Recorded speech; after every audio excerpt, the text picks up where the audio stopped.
मित्रांनो नमस्कार, महायोजना दूतमध्ये तुमचं स्वागत आहे। मित्रांनो, मागेल त्याला सोलार योजनेअंतर्गत जे आपण फॉर्म भरले आहेत आणि फॉर्म भरून आपण सद्यस्थितीत बघतोय तर वेंडरच्या प्रतीक्षेत आहेत। आता मागच्या आठवड्यात सुद्धा आपण एक व्हिडिओ बनवला होता की आपण सांगितलं होतं की वेंडर येणार आहेत म्हणून। तर त्याच्यामध्ये बरेच मला प्रशासनाकडून सांगण्यात आलं होतं की वेंडर ॲड होणार आहेत। तर मध्यंतरी सहज सोलार म्हणून एक कंपनी त्यामध्ये ॲड झाली होती आणि आता सुद्धा याच्यामध्ये कंपन्या ॲड होणार आहेत। भरपूर सारे एजंट मार्फत आणि भरपूर सोशल मीडियाच्या मार्फत आणि शेतकऱ्याच्या मार्फत जे आहेत ग्रुपवर चर्चा चालू आहेत नेमक्या कोणत्या कंपन्या त्याच्यामध्ये ॲड होणार आहेत आणि किती दिवसात ॲड होणार आहेत। आता सध्याच्या स्थितीत जर साइट जर बघायला गेलं तर साइट हा वर्क करत नाही, साइट ही चालत नाहीत। नेमकं याबद्दलची काय आहे ते थोडक्यात माहिती आपण जाणून घेणार आहोत। खरंच वेंडर येणार आहेत का आणि आले तर वेंडर किती येतील आणि कोटा किती असू शकतो, तर याबद्दलची जी आहे ते थोडक्यात आपण माहिती आजच्या व्हिडिओमध्ये पाहणार आहोत। व्हिडिओ हा शेवटपर्यंत पाहण्याचा प्रयत्न करा आणि महायोजना दूतवर जर नवीन असाल तर कृपया चॅनलला सबस्क्राइब करा।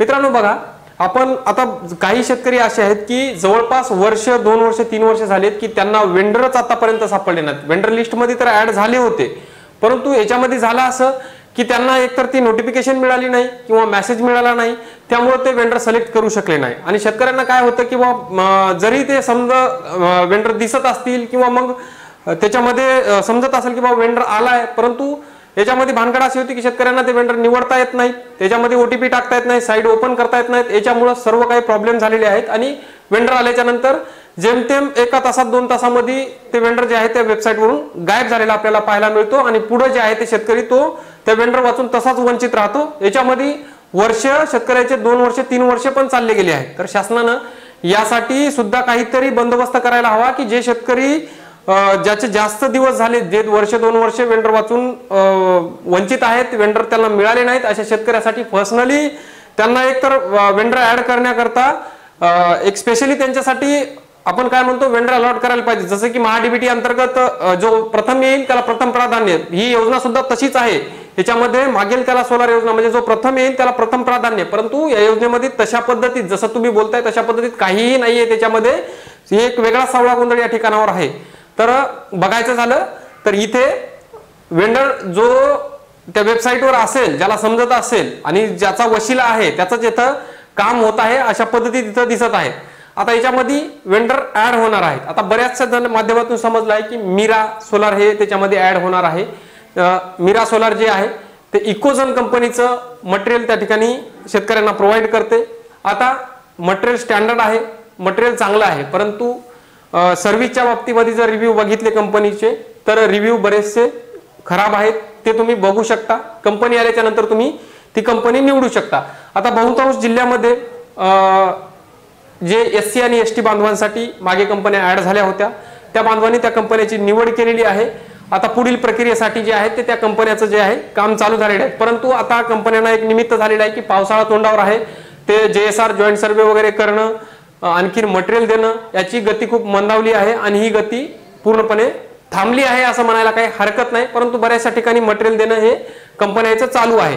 आता ज्या बाकीचे शेतकरी जे आहेत त्यांच्यासाठी याच्यामध्ये जवळपास 4 ते 5 कंपन्या ऍड होणार आहेत असं एक प्रशासनाकडून समजलेलं आहे। परंतु आता याचा कोटा जो आहे, कंपन्याला कॉल केल्याच्या नंतर कंपनी तर कधीच म्हणत नाही की आमची कंपनी ऍड होणार नाही म्हणून, कंपनी तर सरळच सांगते की हो कंपनी आमची येत्या 2 दिवसात 4 दिवसात नक्कीच ऍड होणार आहे म्हणून आपल्याला सांगते।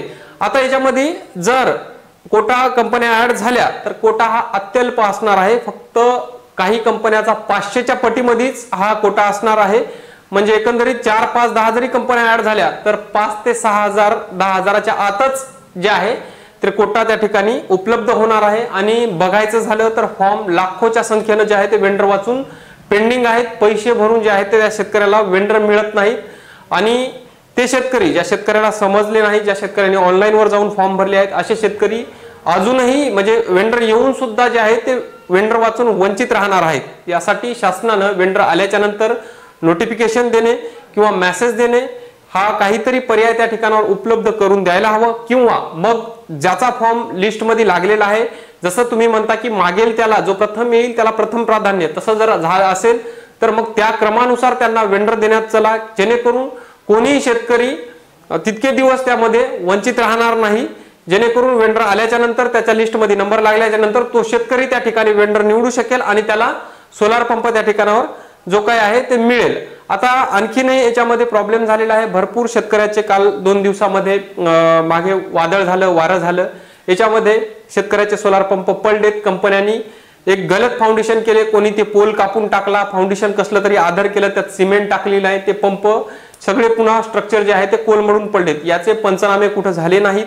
आता भरपूर शेतकऱ्याचे कॉल येतात की सर माझं सोलर पॅनल तुटलंय, सोलर पंप कोलमडून पडलाय, मला कुठंच तक्रार करायला जागा नाही।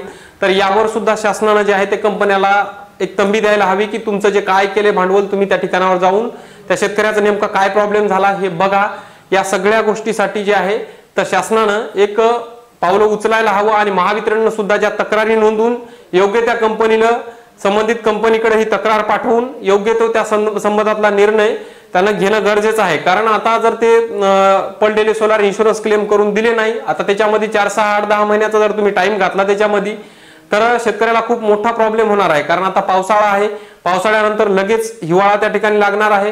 हिवाळा लागल्याच्या नंतर पाणी देण्यासाठी जर त्या पंप नसेल उपलब्ध तर लावलेली पिकं जी आहे ते पूर्ण त्या ठिकाणी वाळून जाणार आहेत आणि सोलार मिळाले म्हणून लाईन सुद्धा त्या ठिकाणावर कट केलेली आहे। हे लक्षात असणं गरजेचं आहे। प्रशासनाने या गोष्टीकडे लक्ष द्यायला हवं। ज्या शेतकऱ्यात आता वादळ वारे हे सांगून येत नाहीत, ही नैसर्गिक नुकसान आहे, नैसर्गिक जे काही वादळ आहे, पाऊस आहे, यानं झालेली नुकसान आहे। परंतु यामध्ये तुमच्या कंपन्यांना सुद्धा जे आहे हे सगळं माहीत असताना हे असं होऊ शकतं, हे कोलमडू शकतं, हे पडू शकतं, ह्या सगळ्या गोष्टी तुम्हाला माहीत असताना सुद्धा तुम्ही काय केलं आहे की कच्चे फाउंडेशन त्या ठिकाणावर केलेले आहेत।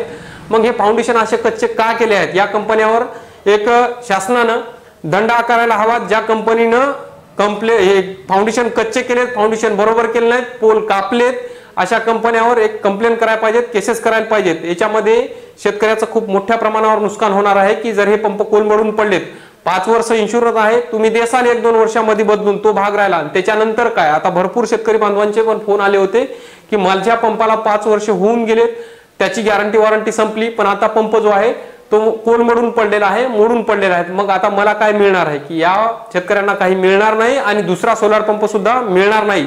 त्या शेतकऱ्याला जवळपास घरामधून म्हणजे त्या पॅनल जर उभे करायचे, स्ट्रक्चर जर उभं करायचं असेल तर 3 HP स्ट्रक्चरसाठी 50,000च्या वर खर्च येऊ शकतो आणि 5 HP स्ट्रक्चरसाठी जर बघायचं झालं तर लाखाच्या घरामध्ये खर्च येऊ शकतो। तर अशामुळे जे आहे ते मित्रांनो, दादांनो, फाउंडेशन जे आहे ते तुम्ही पक्के करा आणि फाउंडेशन जर पक्क नसेल तर खूप मोठ्या नुकसानीसाठी तुम्हाला सामोरं जावं लागणार आहे। हे तुम्हाला लक्षात घेणं गरजेचं आहे। उगाच 2 पैशासाठी 4 पैशासाठी त्या कंपनीवाल्यांनी सुद्धा हे असे लफडे करू नये, शेतकऱ्यासोबत खिलवाड करू नये। कारण शेतकऱ्यांना तुमचा आज 2 पैशासाठी 4 पैशासाठी तुम्ही पंप उभा करून जासाल, पुढे शेतकऱ्याला त्या गोष्टीसाठी खूप मोठी नुकसान होणार आहे, हे एक लक्षात ठेवणं गरजेचं आहे। आता राहिला वेंडरचा प्रश्न, तर वेंडर मित्रांनो या हप्त्यात किंवा पुढच्या हप्त्यामध्ये उपलब्ध होणारच आहेत, परंतु वेंडर हे किती उपलब्ध होतील, म्हणजे 4 कंपन्या, 2 कंपन्या, 3 कंपन्या उपलब्ध होतील आणि त्यांचा कोटा किती असेल, तर यावर आणखीन कोणत्याही प्रकारची स्पष्टता आलेली नाहीये। फक्त कंपन्या ऍड होणार आहेत हे कन्फर्म आहे। याच्यामध्ये मीरा सोलार हे 2 ते 3 दिवसामध्ये याच्यामध्ये नक्कीच ऍड होईल, त्याच्यासोबतच 2-3 दुसऱ्या कंपन्या ऍड होतील आणि ST ST बांधवांसाठी शक्ती कंपनी ही ऍड होणार आहे, हे कन्फर्म आहे। परंतु आता आपली IT टीम आहे ती खूप झोपत आहे। त्या IT टीमला जे आहे ते काही म्हणजे कळायलाच मार्ग नाही। कंपनी आल्याच्या नंतर सर्व शेतकरी त्याच्यामध्ये सर्च करणार आहेत आणि तेव्हा त्यांचं सर्व्हर पूर्णपणे कोलॅप्स होणार आहे आणि कोणत्याही शेतकऱ्याला ती कंपनी निवडल्या जाते किंवा नाही याची एक चिंताच आहे। याच्यामध्ये हे सर्व्हर कधी व्यवस्थित होणार आहे का मग हे असाच गोंधळ सावळा चालू राहणार आहे, त्याला काही सांगायला मार्ग नाही। तत्पूर्वी आता शेतकऱ्यांनी जे वेंडरच्या प्रतीक्षेत आहेत त्या शेतकऱ्यांनी वेबसाईट चेक करत राहणे, म्हणजेच तुम्हाला कंपनी आलेली समजल आणि तुम्हाला जे आहे ते कंपनी तेथून निवडता येईल। हीच माहिती आजच्या व्हिडिओमध्ये द्यायची होती। आशा करतो की ही माहिती तुमच्या नक्कीच उपयोगी पडेल। महायोजना दूतवर जर तुम्ही नवीन असाल तर चॅनलला सबस्क्राईब करा आणि व्हिडिओ आवडल्यास व्हिडिओला लाईक करा। इतर शेतकरी बांधवांबरोबर व्हिडिओला शेअर करायला विसरू नका। धन्यवाद।